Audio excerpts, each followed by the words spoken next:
नत्वा जिनेन्द्रं गतसर्वदोषं सर्वज्ञदेवं हितदर्शकं च श्रीजैनसिद्धान्तप्रवेशिकेयं विरच्यते स्वल्पधियां हिताय।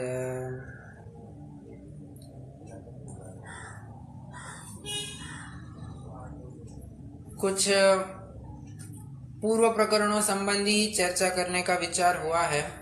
पूर्व प्रकरणों संबंधी एक दो बिंदु ही उठाने हैं, जानने लायक है और शायद आपके लिए नए भी होंगे। देखिए, हमने चारित्र का प्रकरण जब देखा था तब देखा था कि चारित्र यह बाह्य और अभ्यंतर क्रिया से निवृत्ति कही जाती है, बराबर। और अभ्यंतर क्रिया में हमने दो तत्व देखे थे, माने उसके दो हिस्से देखे थे। योग और कषाय मिलकर अभ्यंतर क्रिया कहलाती है। तो योग में एक बात कहनी रह गई थी कि वह तो आत्म प्रदेशों का कंपन है, वो बात ठीक है। उसके 3 भेद होते हैं, मन वचन कायोग और विस्तार से 15 भेद होते हैं, ये भी ठीक है। परंतु इसमें जानने लायक बात यह है कि एक समय में एक ही योग होता है, ये पहला नियम। और दूसरा नियम ये है कि किसी भी समय में कोई भी योग हो सकता है। जैसे मैं कहूं कि मैं अभी मौन लेकर बैठा हूं, तो जरूरी नहीं है कि मेरे काय योग या मन योग चलता रहे। हो सकता है मेरा वचन योग भी चलता रहे। अब ये बहुत अटपटी बात लगती है कि हमने मौन धारण करी है और हमारे वचन योग भी चल रहा है, तो ये किस प्रकार संभव है, ये हम छद्मस्त ज्ञान द्वारा कुछ नहीं कह सकते हैं। ये तो सिर्फ केवली ही जान सकते हैं। कौन से जीव का क्या योग चल रहा है, ये तो केवली भगवान ही जान सकते हैं। फिर से एक बार बता दूं कि हम बोल रहे हैं उस समय में वचन योग ही चलना चाहिए, ये कोई जरूरी नहीं है। हमारा उस समय वचन योग न होकर काय योग भी हो सकता है, मनोयोग भी हो सकता है, कुछ भी हो सकता है। और उल्टी बात भी है, हमने मौन लेकर रखी है और उस समय में हमारा वचन योग भी हो सकता है। ऐसी दोनों बातें हमें जाननी चाहिए, ठीक है। ये तो योग संबंधी एक बात हो गई। और एक बात कहनी है कि बार बार ये ऐसे प्रश्न उपस्थित होता है कि सुमति ज्ञान, सुश्रुत ज्ञान मतलब सम्यक दर्शन या सम्यक्त्व सहित जो मतिश्रुत ज्ञान है, उसको तो स्वभाव अर्थ पर्याय में लेना चाहिए था, उसको विभाव अर्थ पर्याय में क्यों लिया है। तो इसकी चर्चा भी हम पहले ही कर चुके हैं कि मति ज्ञान, श्रुत ज्ञान, ये ज्ञान गुण की पूर्ण विकसित पर्याय नहीं है। ये अर्ध विकसित पर्याय होने से ये निर्मल पर्याय नहीं है, और स्वभाव अर्थ पर्याय में निर्मल पर्याय को ही ग्रहण किया जाता है। और इसीलिए आपने थोड़ा नयों का भी अभ्यास किया होगा, तो उसमें भी एक बात आती है कि जो तीसरा नय है, उपचरित सद्भूत व्यवहार नय, उसमें अर्धविकसित पर्याय कहकर मति ज्ञान को इंक्लूड कर लिया है, और केवल ज्ञान को उन्होंने चौथे नय का विषय बनाया है या 7वें नय का विषय बनाया है। तो चौथे नय का विषय में केवल ज्ञान को क्यों लिया, तो कह रहे हैं वो निर्मल पर्याय है, और जो तीसरा नय है वहां अर्धविकसित पर्याय होने से मति श्रुत ज्ञान को ले लिया है। मुझे कहने की बात, मुझे यही बात कहनी है कि मति ज्ञान, श्रुत ज्ञान ये अर्ध विकसित पर्याय हैं। पूर्ण विकसित पर्याय न होने से इन्हें स्वभाव पर्याय या स्वभाव अर्थ पर्याय नहीं कह सकते, ये विभाव अर्थ पर्याय ही कही जाएगी।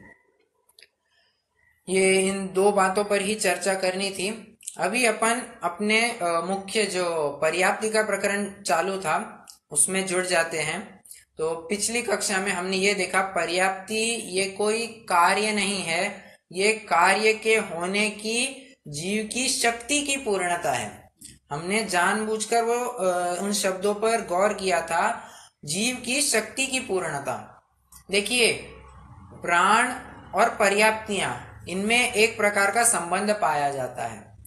पर्याप्तियां ये शक्ति पैदा करती है, प्राण ये कार्य करते हैं। थोड़ा और अच्छे से कहना चाहूं, पर्याप्तियां ये कारण है, प्राण यह कार्य है। तो पर्याप्ति और प्राण में रिस्पेक्टिवली कारण कार्य संबंध पाया जाता है। हम स्पष्ट रूप से देख ही सकते हैं, जैसे उदाहरण ले लीजिए कि श्वासोच्छ्वास पर्याप्ति है।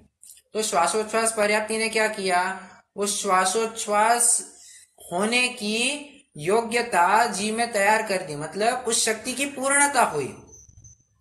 और श्वासोच्छ्वास प्राण ने क्या किया, उस प्राण ने एक्चुअली वो कार्य किया, ठीक है, वो प्राण धारण किया, वो श्वासोच्छ्वास प्राण के कारण हुआ, ठीक है। तो एक कारण कार्य संबंध ऐसा पर्याप्ति और प्राण में पाया जाता है।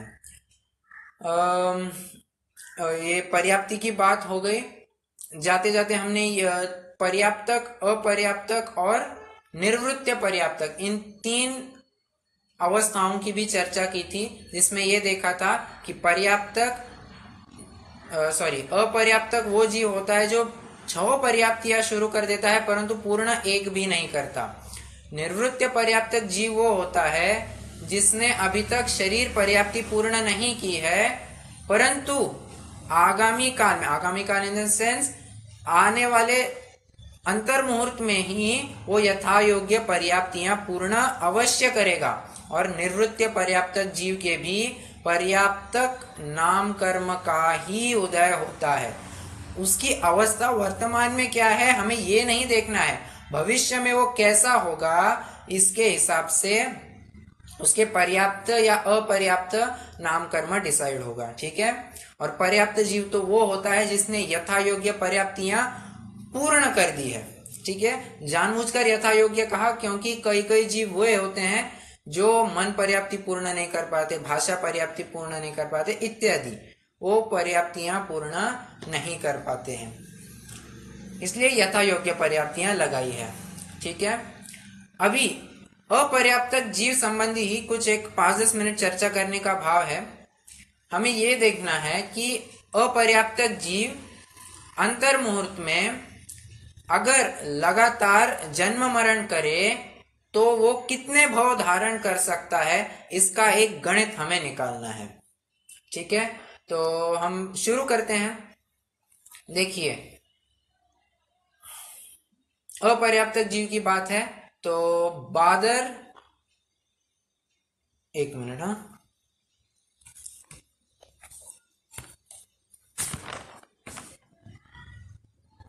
पृथ्वी का एक सूक्ष्म जीव के 6012 भव, पृथ्वी का एक बादर के भी 6012 भव। अपन पहले अपर्याप्तक जीव कौन से लेने वाले हैं इसकी गिनती करा दे, फिर उनके कितने भव होते हैं इसकी बाद में गिनती कराएंगे। देखिए, पहले तो हमें यह जानना चाहिए कि सूक्ष्म और बादर ऐसे भेद स्थावरों में पाए जाते हैं। मैं कहना चाहता हूं कि ये दोनों भी भेद सिर्फ स्थावर में ही पाए जाते हैं, मतलब पृथ्वी का एक, जल का एक, अग्नि का एक और वायु का एक, ये 4 जो स्थावर होते हैं ये सूक्ष्म भी हो सकते हैं, बादर भी हो सकते हैं। तो कुल मिला के इनके कितने भेद हुए, 4 ये स्थावर और 2 इनके उत्तर भेद, मतलब 8 ऐसे भेद हो गए। पृथ्वी का एक सूक्ष्म, पृथ्वी का एक बादर, जल का एक सूक्ष्म, जल का एक बादर, वायु का एक सूक्ष्म, वायु का एक बादर, अग्नि का एक सूक्ष्म, अग्नि का एक बादर, ऐसे 8 भेद इनके हो गए। अभी वनस्पति कायिक को अलग से छोड़ा है, क्यों? क्योंकि वनस्पति कायिक में हमने फिर से 2 भेद करने हैं, एक है साधारण, एक है प्रत्येक। तो जो जब साधारण प्रत्येक क्या है, ये हमारा अगले नामकर्म की चर्चा है जो आज हम करने वाले हैं। तो साधारण प्रत्येक बस आप सुन के लीजिए, साधारण प्रत्येक हम बाद में चर्चा करेंगे। साधारण वनस्पति जो होती है वो नियम से सूक्ष्म ही होती है, वो कभी भी बादर नहीं होती है। और जो प्रत्येक वनस्पति होती है वो सूक्ष्म भी हो सकती है, बादर भी हो सकती है। तो ये कुल मिला के कितने हुए? पहले के 8, सूक्ष्म साधारण वनस्पति 9, सूक्ष्म प्रत्येक वनस्पति 10 और बादर प्रत्येक वनस्पति 11। अब ये जो 11 अपर्याप्तक जीव है या 11 अपर्याप्तक अवस्थाएं हैं, इनके प्रत्येक के 6012 भव होते हैं। माने पृथ्वी का एक सूक्ष्म के 6012 भव, पृथ्वी का एक बादर के 6012 भव, फिर वायु का एक सूक्ष्म के 6012 भव, ऐसे लगाते लगाते इन 11 अवस्थाओं के या 11 भेदों के 6012 भव प्रत्येकी होते हैं। तो कुल मिला के स्थावरों में इसने कितने भव धारण कर लिए? स्थावरों में इसने 6012 गुणिले 11 मतलब 66,132 भेद स्थावरों में ग्रहण कर लिए। ठीक है, अब स्थावरों की बात हो गई। अभी अपन त्रस में देखते हैं। त्रस जीव होगा और अपर्याप्तक होगा तो वो कितने भव धारण कर सकता है अधिकतम? तो कहते हैं 2 इंद्रिय का जीव होगा तो 80, 3 इंद्रिय वाला 60, फिर 4 इंद्रिय वाला 40। अब पंचेंद्रिय में आते हैं।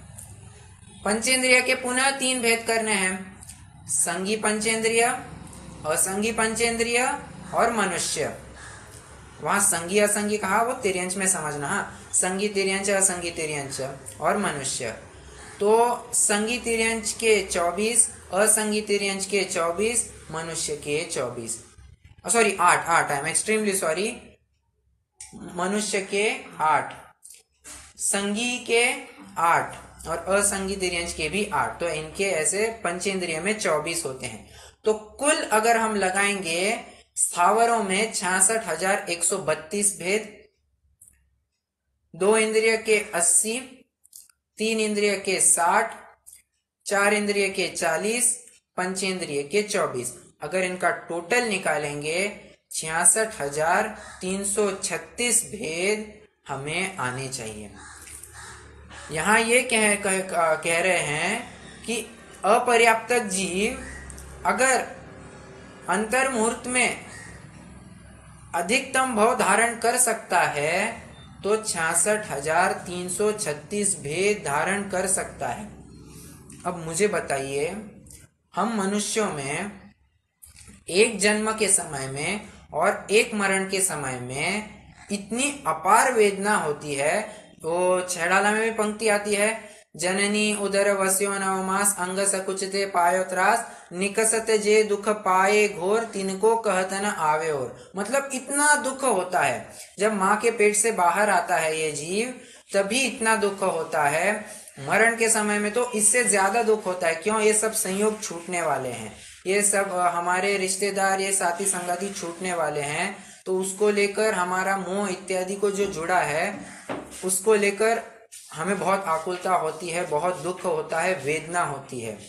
तो जब हमारे इस मनुष्य में ही इतनी दुख होता है जन्म मरण के काल में एक आयु संबंधी, वहां तो वे 66,336 भव धारण कर लेते हैं। आप बस विचार कीजिए, उनके एक जन्म मरण में ही कितना दुख होता होगा। ऐसा एक अंतर मुहूर्त में, एक ही अंतर मुहूर्त में, हाँ मतलब 48 मिनट से भी थोड़ा कम काल, उतने काल में 66,336 बार जन्म, 66,336 बार मरण। इतनी बार वो जन्म मरण करता है तो उसको कितना दुख होता होगा। मतलब ये एकेंद्रिय की पर्याय प्राप्त होना कितनी दुखदायी है, यही बात यहाँ बताई जा रही है। तो हमने ये अपर्याप्त जीव कितने भव धारण करता है इसकी भी बात की। अब मनुष्य संबंधी एक विशेष चर्चा करनी है। मनुष्य जीव जो होता है वो पर्याप्तक हो अपर्याप्तक हो, वह तो संगी ही होता है। भी नहीं कह रहे हैं, संगी ही होता है। कंपल्सरीली कोई भी मनुष्य हो वो संगी ही होता है। अब प्रश्न उपस्थित होना जायज है कि कोई कहेगा हम आप संगी है, ये बात हम आसानी से समझ लेते हैं, हमारे मन है, हम विचार करते हैं। परंतु जो अपर्याप्तक जीव है, अपर्याप्तक जीव कौन होता है? जो पर्याप्तियां शुरू करता है एक भी पूर्ण नहीं करता, मतलब वो मन पर्याप्ति भी पूर्ण नहीं करता है। तो जब मन पर्याप्ति पूर्ण नहीं करता है तो उसके मन कैसे होगा? और जब मन ही नहीं हो रहा है तो उसको संगी कैसे कह रहे हैं? ये बात तो बहुत अखरती है। तो यहाँ इतना समाधान समझना चाहिए कि मनुष्य जो होता है अपर्याप्तक, उसके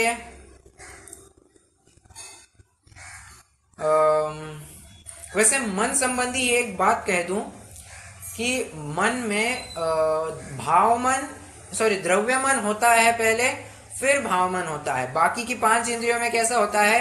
पहले उनरूप योग्यता पैदा होती है, फिर वे इंद्रियां आती है।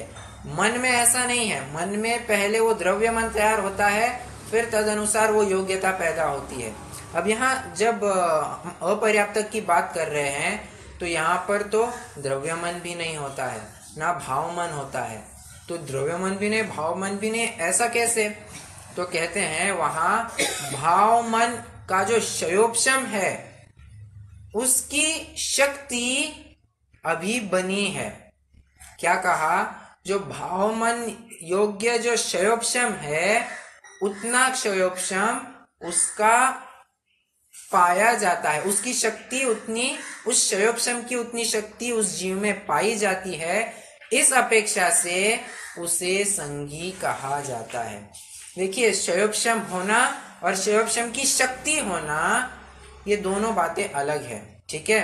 तो जो अपर्याप्तक मनुष्य जीव है उसके भाव मन संबंधी क्षयोपशम की शक्ति है, उसकी व्यक्ति नहीं हुई है, वो क्षयोपशम प्रॉपर पर्टिकुलरली आया नहीं है। बस उस शक्ति के बल पर कहा कि मनुष्य जीव संगी ही होता है, फिर चाहे वो पर्याप्तक हो या अपर्याप्तक हो। ठीक है? हाँ, अभी एक बात और करनी है कि निर्वृत्य पर्याप्तक दशा कहाँ तक पाई जा सकती है? तो कहते हैं कि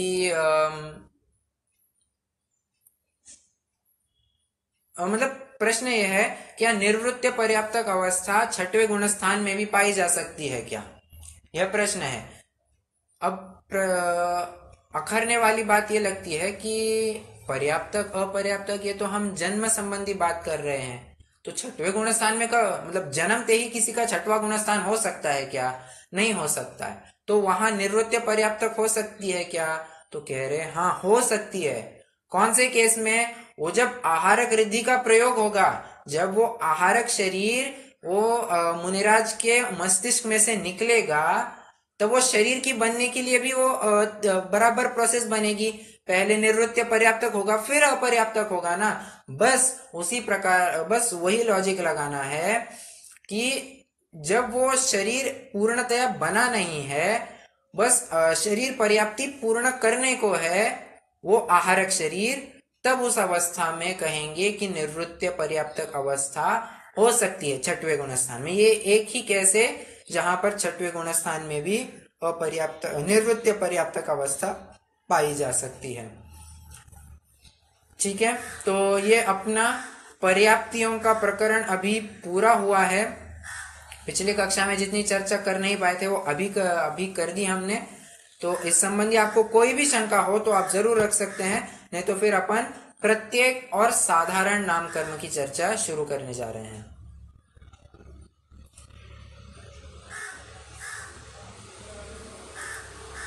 नहीं है कोई प्रश्न? तो अपन प्रत्येक और साधारण नामकर्म शुरू कर देते हैं। मैं स्क्रीन शेयर करता हूं।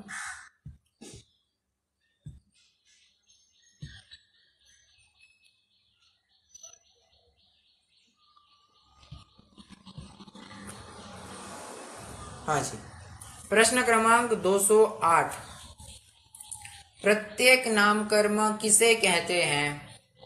उत्तर, जिस कर्म के उदय से एक शरीर का एक ही जीव स्वामी हो उसे प्रत्येक नाम कर्म कहते हैं। साधारण नाम कर्म किसे कहते हैं? जिस कर्म के उदय से एक शरीर के अनेक जीव स्वामी हो उसे साधारण नाम कर्म कहते हैं। अभी अपन थोड़ा पहले शब्दपरक ज्ञान करते हैं। वैसे परिभाषा तो हम पढ़ चुके हैं, इसमें परिभाषा से ज्यादा कुछ टेक अवे नहीं है, शब्दों से ही अपन समझते हैं, फिर उनका स्वरूप भी समझेंगे। देखिए, वैसे हमने त्रस स्थावर नामकर्म की जैसी परिभाषा बनाई थी, वैसे इसके लिए भी बना सकते हैं। जिस नामकर्म के प्रत्येक नामकर्म के कारण उदय के कारण जीव की जो अवस्था होती है,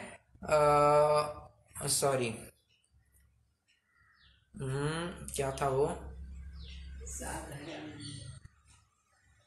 हाँ, जिस कर्म के कारण जीव प्रत्येक हो उसे प्रत्येक नाम कर्म कहते हैं, और जिस कर्म के कारण जीव साधारण हो उसे साधारण नाम कर्म कहते हैं। तो ऐसी भी परिभाषा बन सकती थी, परंतु इसको थोड़ा और एक्सटेंड कैसे किया जाए, ये समझ में तो कुछ नहीं आता इससे, इसलिए थोड़ा और इसको एक्सटेंशन दिया।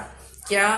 प्रत्येक, प्रति एक, हर एक को एक। अब हर एक को एक क्या? हर एक जीव को अपना एक शरीर। क्या कहा? एक जीव एक शरीर, और उल्टा भी लगा लीजिए, एक शरीर एक जीव और एक जीव एक शरीर। ये दोनों बातें प्रत्येक नाम कर्म में लगेंगी। ठीक है? क्या कहा फिर से? एक शरीर का स्वामी एक जीव, मतलब जो शरीर होगा उसमें सिर्फ एक ही जीव वास्तव्य को होगा, दूसरा कोई भी जीव वहां पर नहीं होगा।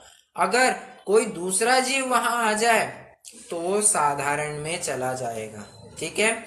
एक शरीर एक जीव, ये जहां कंडीशन सेटिस्फाई हुई वो प्रत्येक नाम कर्म का उदय वहां कहा जाएगा। उदाहरण, हम मनुष्य, तिर्यंच, हम सभी का शरीर एक है और आत्मा भी एक ही है, बराबर।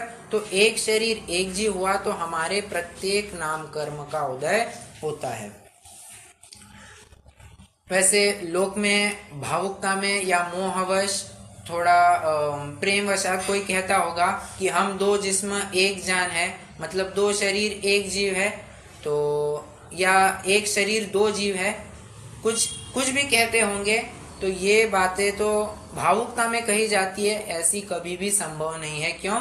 क्योंकि हमारे प्रत्येक नाम कर्म का उदय है एक शरीर एक जीव वाले हैं, इसलिए ऐसा कुछ भी कहना संभव नहीं होगा। आइए अपने प्रकरण में, प्रत्येक की बात हो गई, अभी हम साधारण की बात करते हैं। साधारण को ही अन्य शब्द में सामान्य ऐसा भी कहा जाता है।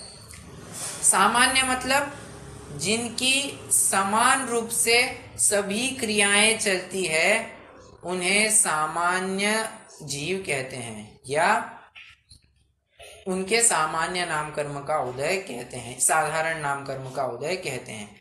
तो ये जीव होते कौन है? निगोद अवस्था वाले जो जीव होते हैं वे साधारण जीव ही होते हैं, मतलब साधारण को ही निगोद भी कहा जाता है। द, नी मतलब निशेष रूप से, गो मतलब स्थान, और यहाँ स्थान मतलब एक जगह, हाँ एक स्थान। द मतलब देना, दायच्छ, ये संस्कृत का एक मूल धातु है दायच्छ। दा मतलब होता है देना, द यह शब्द देने के रूप में प्रयोग किया जाता है। निशेष रूप से जो जीव एक ही स्थान पर एक दूसरों को जगह देते हैं उसे साधारण नाम कर्म के उदय से हुआ कहते हैं। ठीक है? तो ये किसके का मतलब इन जीवों की कौन सी क्रियाएं साथ साथ होती है?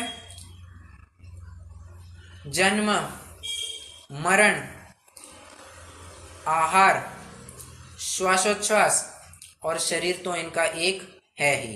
कह ही रहे हैं एक शरीर और इनके स्वामी अनेक जीव। तो इनके साथ साथ क्या क्या कहा? जन्म तो होता ही है, आहार, इनका श्वासोच्छ्वास, फिर शरीर और मरण। ये पांचों बातें इनकी समान रूप से चलती रहती है, एक साथ चलती रहती है। ठीक है, कोई भी टाइम डिफरेंस नहीं, एक साथ चलती रहती है। तो ये निगोदीय जीव की बात है।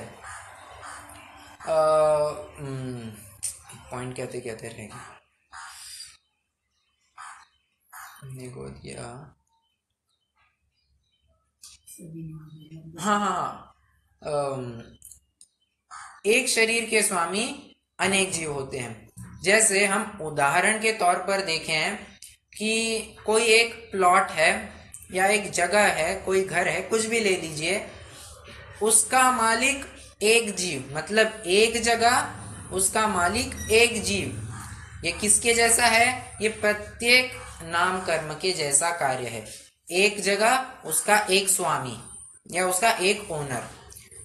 साधारण नाम कर्म में कैसे देखेंगे? जगह है एक, उसके ओनर है 50। मतलब कोई भाई है, ताऊ है, काका है, बेटा है, भतीजा, सब मिलके उन्होंने एक जगह खरीदी है। सबने अपना अपना पैसा इन्वेस्ट किया। तो एक जगह के कितने स्वामी हुए? ये इतने 10-50 जीव जो है, ये किसके जैसा हुआ? शरीर एक, स्वामी अनेक। साधारण नाम कर्म के कारण ऐसा होता है। ठीक है, तो ये हमने उदाहरण में देख लिया। अभी प्रत्येक नाम कर्म का जो उदय आता है वो त्रस जीवों में ही आता है। क्या कहा? प्रत्येक नाम कर्म का उदय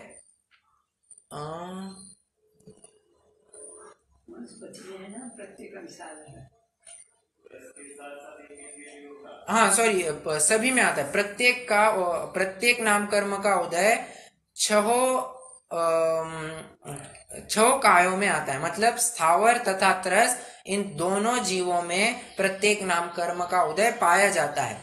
परंतु साधारण नाम कर्म का जो उदय है वो सिर्फ और सिर्फ स्थावरों में ही पाया जाता है। त्रस की यहाँ कोई बात नहीं है, सिर्फ और सिर्फ स्थावरों में ही पाया जाता है।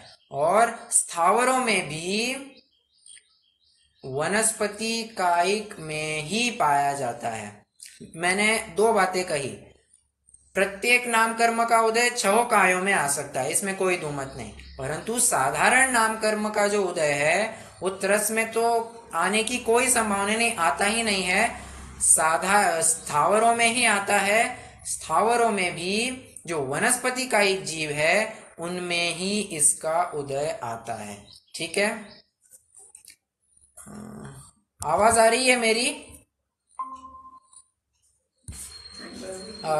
हम प्रत्येक साधारण की चर्चा कर रहे थे।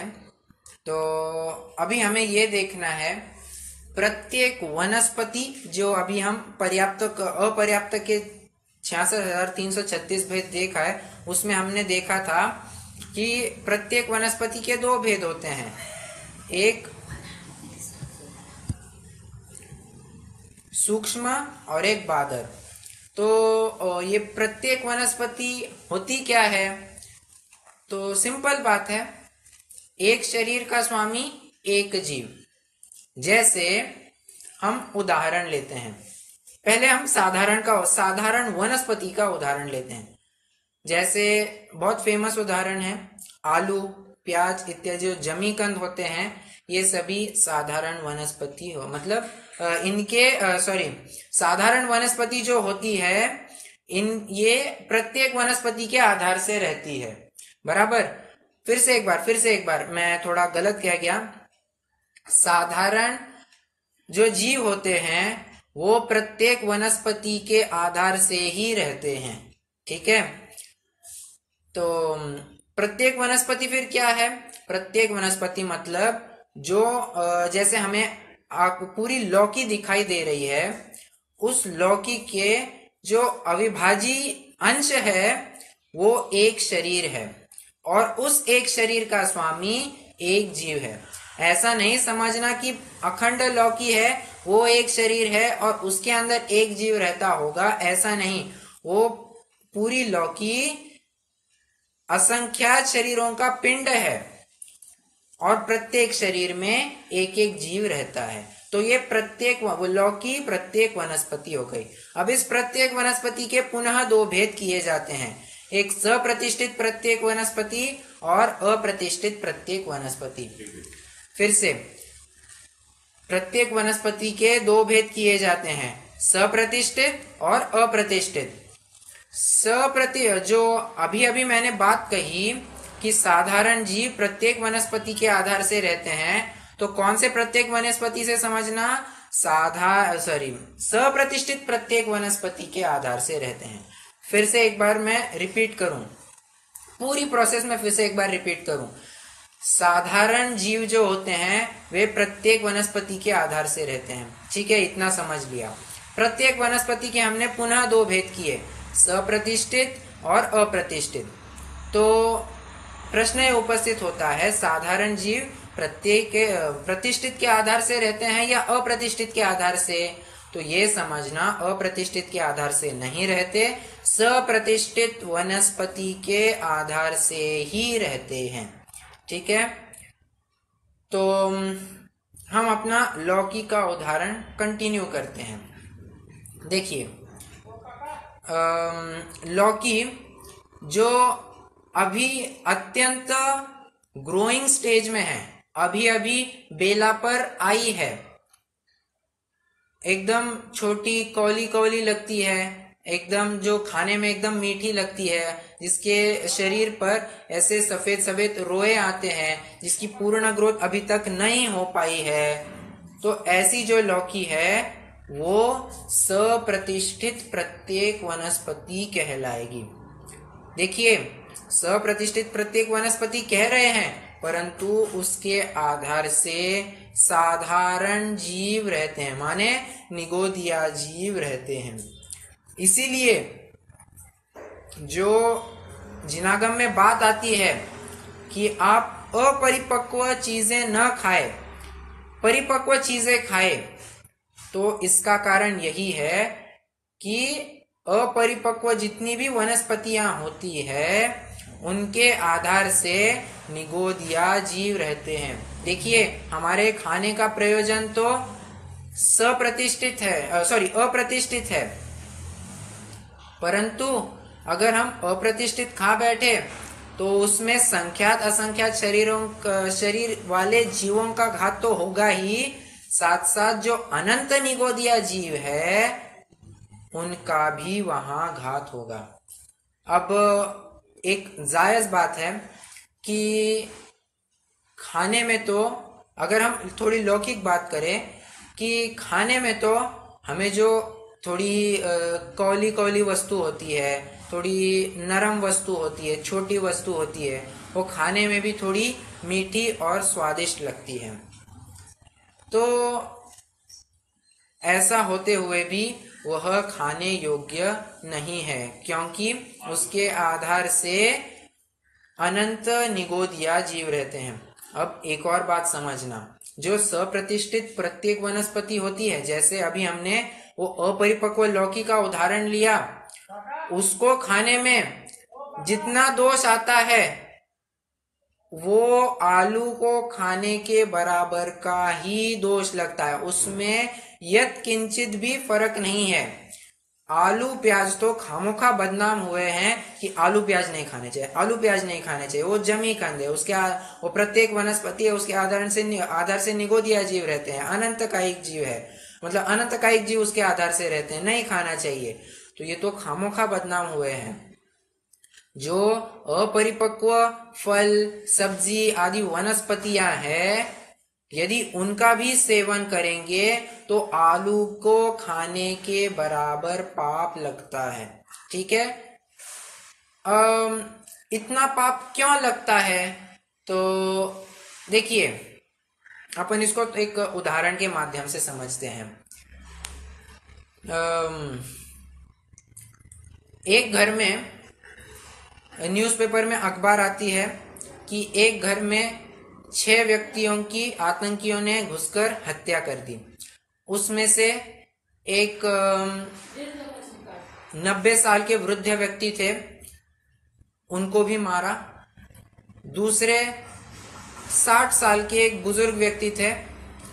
फिर 50 साल के उनके एक और छोटे भाई थे।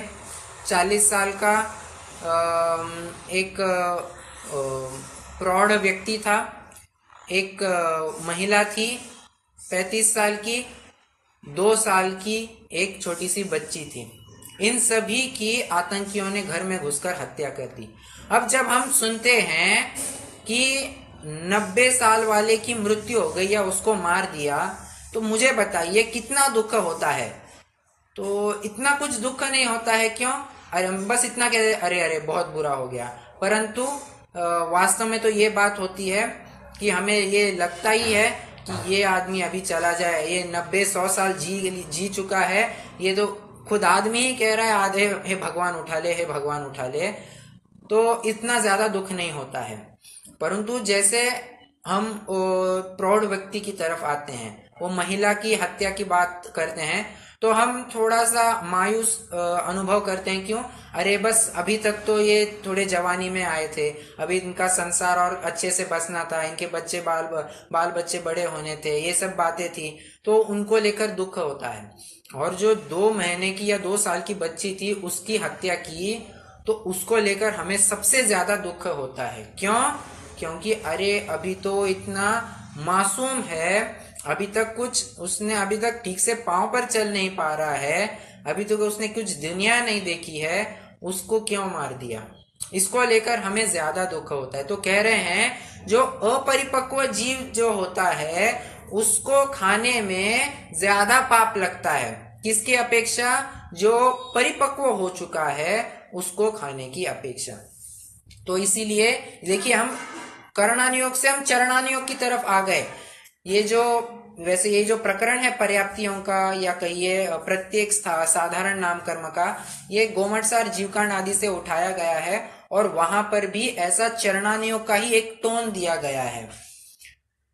कह रहे हैं कि ये जो सप्रतिष्ठित वनस्पतियां हैं, अपरिपक्व वनस्पतियां हैं, इनको खाने में आलू प्याज को खाने के बराबर का पाप लगता है।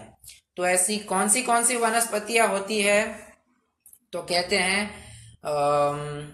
आलू प्याज ये तो है ही, लहसुन, पत्ता सब्जी, जितनी भी कौली मतलब अपरिपक्व अवस्था की जितनी भी सब्जियां होती है, जैसे लौकी है, तोरई है, ये अपरिपक्व अवस्था की। फिर टिंडा है, भिंडी है, ये सभी सब्जियां, पत्ता सब्जी भी, टमाटर, ये सभी इसमें गर्भित हो जाते हैं। और कुछ वनस्पतियां तो ऐसी होती है जो जीवन भर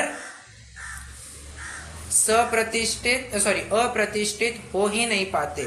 लौकी, तोरई इत्यादि तो काल पाकर परिपक्व हो जाते हैं, खाने योग्य हो जाते हैं। आलू, प्याज, भिंडी, टिंडा, ये जितनी भी वनस्पतियां हैं, ये जीवन काल में कभी भी अप्रतिष्ठित नहीं होते हैं। उनके आधार से साधारण जीव निरंतर बने रहते हैं। एक समय ऐसा नहीं जाता कि उनके आधार से ये जीव न रहते हों। तो अगर सप्रतिष्ठित जीवों का घात होता है, सप्रतिष्ठित वनस्पति का सेवन होता है, संख्यात असंख्यात जीवों के घात तो होता ही है, साथ साथ उनके आधार से रहने वाले जो अनंत निगोदिया जीव है, उनके भी घात का पाप हमें लग जाता है। बल्कि जब अप्रतिष्ठित वनस्पति का सेवन करते हैं तो उसमें कम पाप लगते हैं। देखिए, पाप तो लगता है, क्यों? असंख्यात जीवों का तो वहां भी घात हो रहा है, परंतु अनंत की अपेक्षा असंख्यात ये छोटी फिगर है। उसको देखते हुए कहा कि तुम अप्रतिष्ठित वनस्पतियों का सेवन किया करो। ठीक है? तो यही हमें प्रत्येक और साधारण में बात करनी थी। कुछ विशेष बात हो तो मैं उसको भी कह दूं।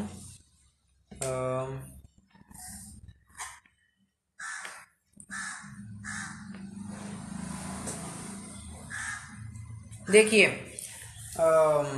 साधारण वनस्पति जो होती है वो हमें दिखाई नहीं देती, वो किसी भी प्रकार से हमें दिखाई नहीं देती, दृष्टिगोचर नहीं है। दिखाई जो देती है वो प्रत्येक वनस्पति ही दिखती है या प्रत्येक जीव वाले ही दिखते हैं। ठीक है, मतलब जिनके प्रत्येक नाम कर्म का उदय है सिर्फ वे ही जीव दिखते हैं। मतलब साधारण नाम कर्म के उदय वाले जीव हमें नहीं दिखते हैं। ये एक बात हो गई। अभी दूसरी बात, हमें सप्रतिष्ठित प्रत्येक वनस्पति और साधारण वनस्पति, इन दो वनस्पतियों में थोड़ा अंतर करना है। एक अंतर तो हम तुरंत कह सकते हैं कि जो सप्रतिष्ठित प्रत्येक वनस्पति है उसके प्रत्येक नाम कर्म का उदय है, जो साधारण वनस्पति है उसके साधारण नाम कर्म का उदय है। ठीक। दूसरी बात, सप्रतिष्ठित प्रत्येक वनस्पति दिखाई देती है, साधारण वनस्पति दिखाई नहीं देती। ये दूसरी बात। ये दो बहुत सिंपल बातें हैं। तीसरी बात, सप्रतिष्ठित प्रत्येक वनस्पति, इसका एक शरीर एक स्वामी ऐसा ही स्वरूप होता है, परंतु उसके शरीर के आधार से निगोदिया जीव पाए जाते हैं। और साधारण वनस्पति में कैसा होता है, ये अपने आप से पाए नहीं जाते हैं, ये सप्रतिष्ठित प्रत्येक वनस्पति के आधार से ही रहते हैं और इनके एक शरीर का स्वामी एक अनंत जीव होते हैं। एक शरीर का स्वामी अनंत जीव होता है।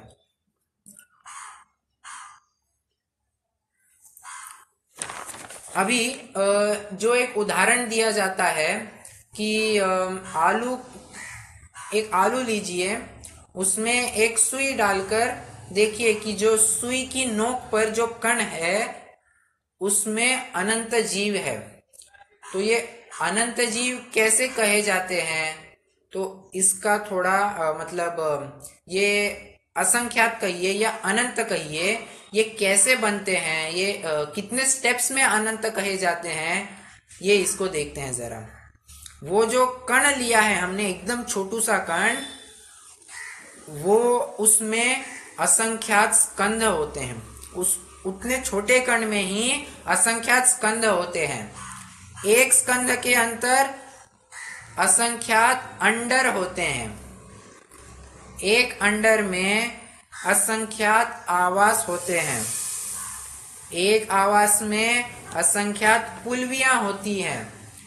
एक पुलवी में असंख्यात शरीर होते हैं और फिर एक शरीर में असंख्यात या अनंत जीव होते हैं। अब देखिए, इतनी बड़ी प्रोसेस है। फिर से एक बार कहूं मैं, उतने एक कण में असंख्यात स्कंध, फिर आता है स्कंध के बाद अंडर, आवास, पुलवी, शरीर, और फिर एक शरीर में उतने जीव। मतलब असंख्यात इंटू असंख्यात इंटू असंख्यात ऐसे करना है 4-5 बार, और फिर हमें अनंत से मल्टीप्लाई करना है। मतलब इतनी बड़ी फिगर है। तो ये हमें मैथमेटिक्स कहिए या स्टैटिस्टिक्स हमें ये बताता है कि ये देखो, एक जो आलू का कण है या सप्रतिष्ठित प्रत्येक वनस्पति का जो एक कण है उसमें इतने जीव पाए जाते हैं। ये असंख्यात स्कंद, आवास, अंडर आवास, पुलवी, फिर उनमें अनंत शरीर, असंख्यात शरीर, अनंत जीव। मतलब इतने जीवों का घात होगा अगर आप इनका सेवन करते हैं।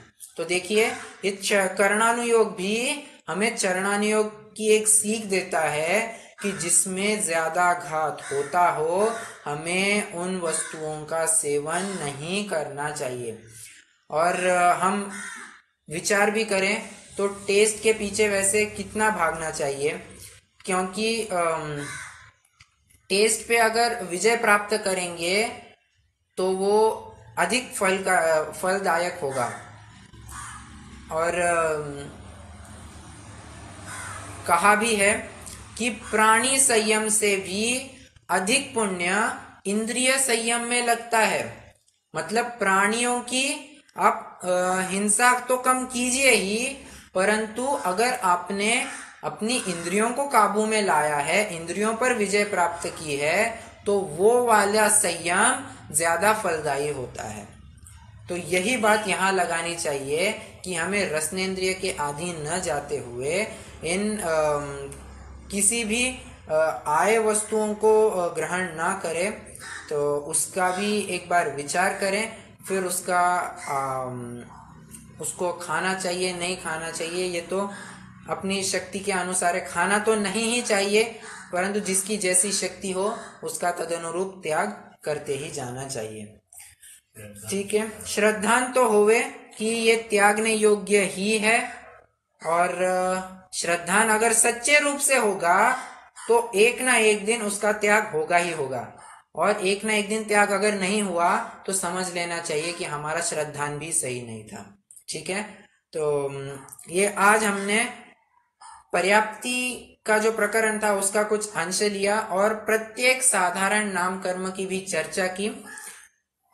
इस संबंधी आपको कोई प्रश्न होंगे तो आप रख सकते हैं, नहीं तो फिर अगली कक्षा में एक 6-7 नाम कर्मों की प्रकृतियां लेनी है। स्थिर अस्थिर, शुभ अशुभ, सुभग दुर्भग, आधे अनाधे, ये सभी नाम कर्म की प्रकृतियां हमें शुरू करनी है।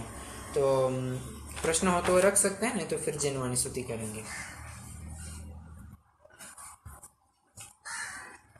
नहीं भैया जी, कोई प्रश्न नहीं है। ठीक है, जिनवाणी स्तुति करते हैं।